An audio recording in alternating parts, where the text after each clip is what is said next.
कल्पना कीजिए, एक दीवार जो 6000 किलोमीटर से भी ज्यादा लंबी है, जो भूकंप झेल गई, युद्ध झेल गई, बारिश, बर्फ और सदियों का वक्त झेल गई, लेकिन आज भी खड़ी है। सवाल ये नहीं है कि ग्रेट वॉल ऑफ चाइना इतनी बड़ी कैसे बनी, सवाल ये है ये टूटी क्यों नहीं। जब दुनिया पत्थर और सीमेंट से जूझ रही थी, तब चीन ने अपनी सबसे मजबूत दीवार में डाला चावल। हाँ, वही चावल जो आप रोज खाते हैं। तो सवाल उठता है, क्या सच में चावल पत्थर से ज्यादा ताकतवर हो सकता है? और अगर हाँ, तो ये रहस्य सदियों तक छुपा कैसे रहा? आज हम खोलेंगे दुनिया की सबसे मजबूत दीवार का सबसे नरम दिखने वाला रहस्य। ग्रेट वॉल ऑफ चाइना केवल एक दीवार नहीं थी, यह डर, सुरक्षा और सत्ता की प्रतीक थी। 7वीं शताब्दी ईसा पूर्व, लगभग 700 BCE, चीन कई छोटे छोटे राज्यों में बंटा हुआ था। उत्तर की ओर से लगातार हमले हो रहे थे। घुड़सवार कबीले, खासकर सियोंगनू, अचानक आते, गांव लूटते और गायब हो जाते। उस समय चीन के पास न कोई स्थायी सेना थी, न कोई एकीकृत रक्षा प्रणाली। समाधान सीधा था, दीवारें। हर राज्य ने अपनी सीमाओं पर मिट्टी, लकड़ी और पत्थरों से अलग अलग दीवारें खड़ी करनी शुरू की। ये दीवारें अस्थायी थीं, कमजोर थीं, लेकिन एक विचार जन्म ले चुका था, अगर दुश्मन को रोका जा सकता है तो जमीन से रोका जाएगा। फिर आया 221 BCE, इतिहास का पहला सम्राट चिन शी हुआंग। उसने चीन को एक देश में जोड़ा और एक आदेश दिया, इन सभी दीवारों को जोड़ दो। यह आदेश आसान नहीं था। लाखों मजदूर, सैनिक और कैदी पहाड़ों, रेगिस्तानों और बर्फीले इलाकों में झोंक दिए गए। निर्माण सामग्री स्थानीय थी, जहां मिट्टी थी वहां रम्ड अर्थ, जहां पत्थर थे वहां चट्टाने। लेकिन चीन काल की दीवारें टिक नहीं पाईं। वे रणनीतिक थीं पर स्थायी नहीं। असली परिवर्तन आया कई सदियों बाद, मिंग डायनेस्टी 1368 से 1644 CE में। मंगोल आक्रमणों ने चीन को यह सिखा दिया था कि अब दीवार केवल सीमा नहीं, बल्कि अभेद्य किला होनी चाहिए। यहीं से ग्रेट वॉल ने आकार ही नहीं, मजबूती की नई परिभाषा लेना शुरू की। और इसी दौर में एक असामान्य सामग्री चुपचाप पत्थरों के बीच प्रवेश करने लगी, चावल। सदियों तक ग्रेट वॉल ऑफ चाइना को लोग सिर्फ पत्थर और चूने की जीत मानते रहे, लेकिन 20वीं सदी के अंत में जब इसके कुछ हिस्सों की मरम्मत शुरू हुई, तो वैज्ञानिकों को कुछ अजीब नजर आया। मिंग डायनेस्टी की दीवारें, जहां दूसरी प्राचीन संरचनाएं दरक चुकी थीं, वहां ये हिस्से अब भी असामान्य रूप से मजबूत थे। साल 2005 के आसपास चीनी और अंतर्राष्ट्रीय शोधकर्ताओं की एक टीम ने दीवार से मोर्टार के नमूने इकट्ठा किए। उम्मीद थी कि यह साधारण लाइम मोर्टार होगा, चूना, पानी और समय। लेकिन लैब रिपोर्ट ने सबको चौंका दिया। मोर्टार में ऐसे जैविक अणु पाए गए जो किसी खनिज निर्माण में नहीं होने चाहिए थे। ये अणु थे चावल से जुड़े कार्बोहाइड्रेट्स। पहले तो इसे प्रदूषण माना गया, फिर संयोग। लेकिन जब अलग अलग स्थानों, अलग अलग दीवार खंडों में एक ही पैटर्न मिला, तो सवाल गंभीर हो गया। क्या सच में दीवार के निर्माण में जानबूझकर चावल मिलाया गया था? इतिहासकारों ने प्राचीन चीनी दस्तावेज खंगाले। मिंग काल के निर्माण रिकॉर्ड, कर सूचियां और रसद विवरण, सब में एक अजीब समानता थी। निर्माण स्थलों पर स्टिकी राइस पॉरेज असामान्य मात्रा में भेजा जाता था। यह भोजन के लिए बहुत ज्यादा था। तो फिर सवाल उठता है, अगर यह चावल खाने के लिए नहीं था, तो इसे पत्थरों के बीच क्यों छिपाया गया? यहीं से ग्रेट वॉल का रहस्य इतिहास से निकलकर विज्ञान की प्रयोगशाला में दाखिल हो गया। मिंग डायनेस्टी का दौर चीन के लिए केवल निर्माण का नहीं, बल्कि जीवित रहने का समय था। 14वीं से 17वीं शताब्दी के बीच मंगोल हमले बार बार हो रहे थे। इस बार सम्राटों को साफ समझ आ गया था, अगर दीवार टूटी तो साम्राज्य टूटेगा। लेकिन समस्या यह थी कि पारंपरिक लाइम मोटर मौसम के सामने टिक नहीं पा रहा था। बारिश इसे घुला देती, ठंड इसे दरका देती और भूकंप इसे चूर चूर कर देते। यहीं पर चीनी कारीगरों और इंजीनियरों ने एक ऐसा फैसला लिया जो आज भी अविश्वसनीय लगता है। उन्होंने निर्माण में उबले हुए चिपचिपे चावल, स्टिकी राइस का उपयोग शुरू किया। यह कोई शाही आदेश नहीं था, न ही किसी ग्रंथ में लिखा नियम। यह ज्ञान आया था अनुभव से। चीन में सदियों से लोग जानते थे कि चिपचिपा चावल सूखने के बाद असाधारण रूप से मजबूत हो जाता है। लकड़ी की मरम्मत से लेकर घरेलू प्लास्टर तक इसका उपयोग पहले से हो रहा था। मजदूरों ने देखा कि जब चावल को उबालकर गर्म चूने के घोल में मिलाया जाता है, तो वह केवल भराव नहीं रहता, वह पत्थरों को बांधने लगता है। धीरे धीरे यह तरीका मानक बन गया। हर निर्माण स्थल पर चावल पकाया जाता, उसका गाढ़ा लेप बनाया जाता और फिर उसे मोर्टार में मिलाया जाता। यह महंगा था, चावल कीमती था, लेकिन दीवार का गिरना उससे कहीं ज्यादा महंगा पड़ता।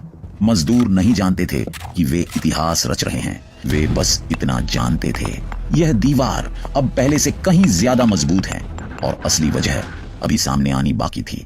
जब उबला हुआ चिपचिपा चावल गर्म चूने के घोल में मिलाया जाता था तो वहां सिर्फ दो चीजें नहीं मिल रही थीं, वहां जन्म ले रहा था एक नया पदार्थ। मजदूरों ने देखा कि यह मिश्रण साधारण मोर्टार की तरह सूखता नहीं था। यह धीरे धीरे जमता पत्थरों के हर छोटे छिद्र में घुस जाता और सूखने के बाद उन्हें ऐसे जकड़ लेता जैसे किसी ने गोंद भर दिया हो। बारिश में जहां सामान्य चूना पिघलने लगता था, वहीं यह चावल मिश्रित मोर्टार और सख्त हो जाता था। ठंड में जहां दरारें पड़ती थीं, वहीं यह मिश्रण लचीलापन दिखाता था। किसी को नहीं पता था क्यों, न कोई गणित था, न कोई रसायन शास्त्र, बस नतीजा था। धीरे धीरे दीवार के अलग अलग हिस्सों में एक फर्क साफ दिखने लगा। जहां पुराना मोर्टार था, वहां टूट फूट शुरू हो चुकी थी। जहां चावल मिला मोर्टार था, वहां पत्थर अब भी एक दूसरे से जुड़े हुए थे। यह कोई छोटी खोज नहीं थी, ये तय कर रही थी कि दीवार 100 साल टिकेगी या 1000। मिंग इंजीनियरों ने इस मिश्रण को जानबूझकर सबसे संवेदनशील जगहों पर इस्तेमाल करना शुरू किया। किले के कोने, सीढ़ियां और वे हिस्से जहां हमला सबसे पहले होता था। अनजाने में उन्होंने पत्थर और भोजन को मिलाकर दुनिया का पहला इंजीनियर्ड बाइंडर बना दिया था। लेकिन यह अब भी अधूरा सच था। असली कारण वह सूक्ष्म तत्व जो इस ताकत के पीछे छिपा था, अभी विज्ञान को सामने लाना था। जब वैज्ञानिकों ने ग्रेट वॉल के मोर्टार का सूक्ष्म विश्लेषण किया तो उन्हें जो मिला वह किसी पत्थर से ज्यादा रसायन शास्त्र का चमत्कार था। चावल में पाया जाने वाला एक विशेष कार्बोहाइड्रेट एमाइलोपेक्टिन, यह वही पदार्थ है जो चिपचिपे चावल को चिपचिपा बनाता है। लेकिन दीवार के भीतर इसने एक बिल्कुल अलग भूमिका निभाई।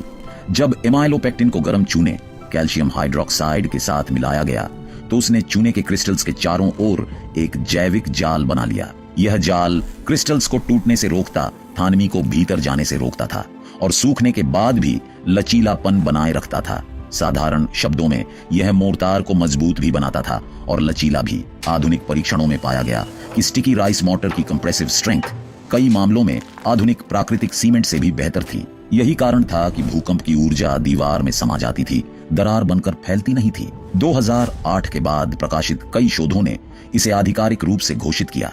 ग्रेट वॉल का यह मोर्टार दुनिया का सबसे पुराना ऑर्गेनिक इनऑर्गेनिक कंपोजिट मटेरियल है। मिंग इंजीनियरों को एमाइलोपेक्टिन का नाम नहीं पता था, लेकिन वे इसका असर जानते थे। उन्होंने विज्ञान नहीं पढ़ा था, उन्होंने प्रकृति को पढ़ लिया था। भूकंप, बारिश और समय, ये तीनों किसी भी संरचना के सबसे बड़े दुश्मन होते हैं। चीन एक भूकंपीय क्षेत्र है। इतिहास में यहाँ हजारों भूकंप दर्ज किए गए हैं। सामान्य पत्थर की दीवारें ऐसे झटकों में या तो टूट जाती हैं या धीरे धीरे दरकने लगती हैं। लेकिन ग्रेट वॉल के कई हिस्से, खास तौर पर मिंग डायनेस्टी के, इन झटकों के बाद भी खड़े रहे। कारण था स्टिकी राइस मोर्टार की अद्भुत एनर्जी एब्जॉर्प्शन क्षमता। जहां आधुनिक सीमेंट झटके को सीधे पत्थरों पर डाल देता है, वहीं चावल वाला मोर्टार उस ऊर्जा को अपने भीतर फैला देता था। नतीजा, दरारें बनने से पहले ही झटका खत्म। बारिश के साथ भी कुछ ऐसा ही हुआ। एमिलोपेक्टिन की वजह से मोर्टार में वाटर रेजिस्टेंट परत बन गई थी। पानी भीतर नहीं घुस पाया, इसलिए चूना घुला नहीं और दीवार कमजोर नहीं हुई। सबसे चौंकाने वाली बात, समय। सैकड़ों सालों में सूक्ष्म दरारें जरूर बनी, लेकिन यह मोर्टार उन दरारों में फिर से जम गया, जैसे दीवार खुद को ठीक कर रही हो। आज वैज्ञानिक इसे प्रिमिटिव सेल्फ हीलिंग बिहेवियर कहते हैं। मिंग इंजीनियरों ने यह शब्द कभी नहीं सुना, लेकिन उन्होंने ऐसी दीवार बनाई जो समय से लड़ना जानती थी। और यही वजह है कि आज जब आधुनिक इमारतें 100 से 150 साल में जवाब दे देती हैं, ग्रेट वॉल अब भी खड़ी है। आज इंजीनियरिंग की दुनिया में एक शब्द बहुत आम है, कंपोजिट मटेरियल, यानी ऐसा पदार्थ जो दो अलग अलग प्रकृति की चीजों को मिलाकर एक नई, ज्यादा शक्तिशाली संरचना बनाए। लेकिन यह अवधारणा आधुनिक लैब्स में पैदा नहीं हुई थी। यह जन्मी थी मिंग डायनास्टी के निर्माण स्थलों पर। स्टिकी राइस मोर्टार न पूरी तरह जैविक था, न पूरी तरह खनिज।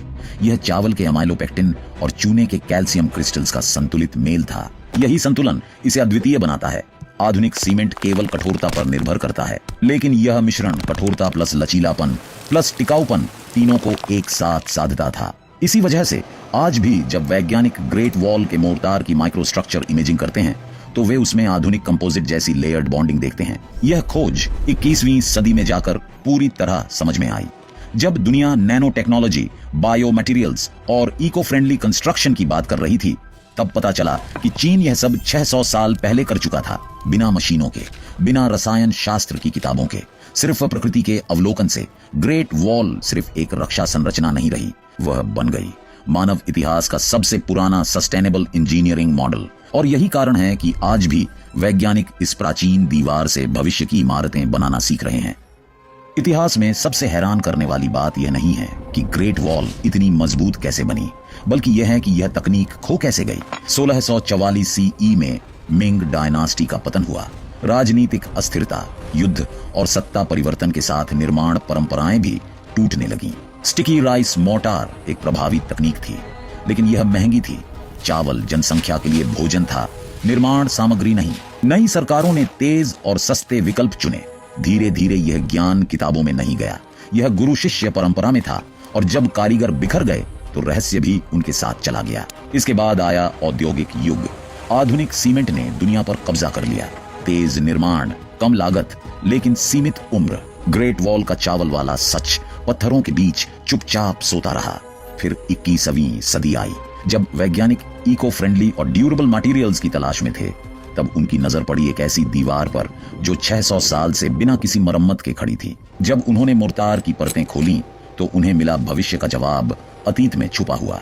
आज स्टिकी राइस मोर्टार को फिर से heritage restoration, earthquake resistant structures और सस्टेनेबल कंस्ट्रक्शन में अध्ययन किया जा रहा है। ग्रेट वॉल सिर्फ इतिहास नहीं थी, वह एक चेतावनी थी कि कभी कभी इंसान आगे बढ़ते बढ़ते सबसे जरूरी ज्ञान पीछे छोड़ देता है।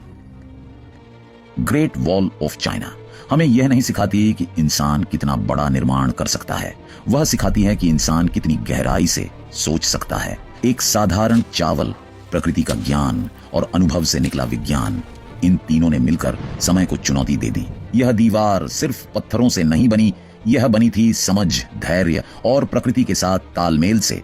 और शायद यही दुनिया की सबसे मजबूत नींव है। अगर आपको